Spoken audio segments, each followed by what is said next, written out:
12 and a half years old. She was walking in Bnei Brak. She was crying hysterically. And this old rabbi walks over to her and says, Sheifullah, why are you crying? She says, I just came out of the hospital and the doctor told my mother she has cancer. And maybe she's going to live a year. Rabbi, I always dreamt that my mother would walk me down to the chuppah. But now it seems I'm only 12 years old that she's not going to live that long. And the rabbi looked down at this little girl and said, I give you a haftacha, I promise you, not a bracha. I promise you, your mother will walk down the chuppah with you together. Okay. The mother is living and living and living. Baruch Hashem, refuah shalema, nes. And now the girl turns 18. She's in Bnei Brak. They read her a shidduch, the best boy in Panovich. And she says, I can't go out. I'm not ready.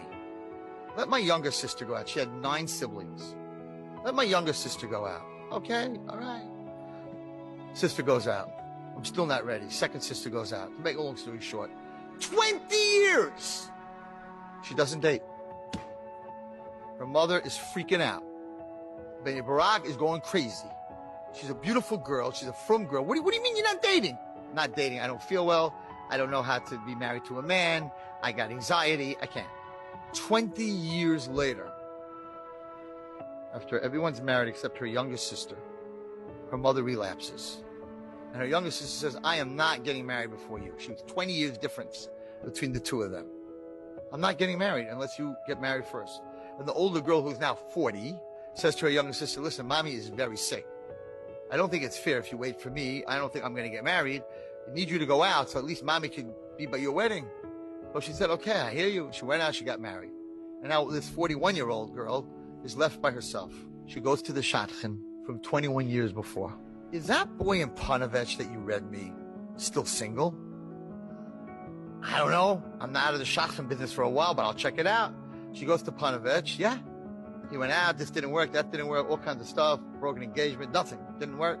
He's still single. Set him up with me. Sets him up, they like each other, they get married.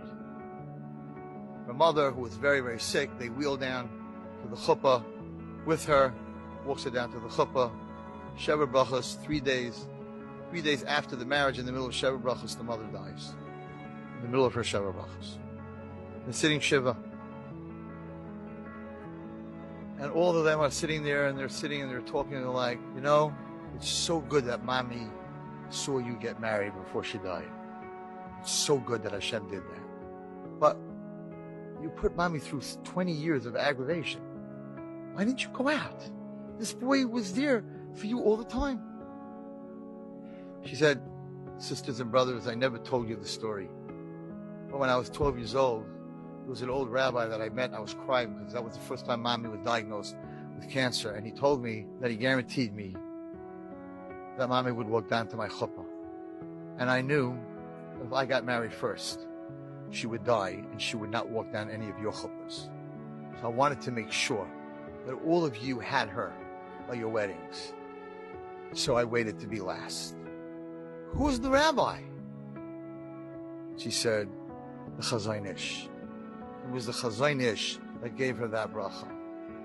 21 years, 9 times she went to the weddings of her siblings.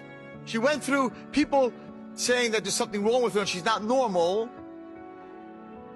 She didn't want to have her mother walk down by her and not by her sisters. That's the level that we all have to bring, that the other person, even though they're not my relative, but their pain is my pain.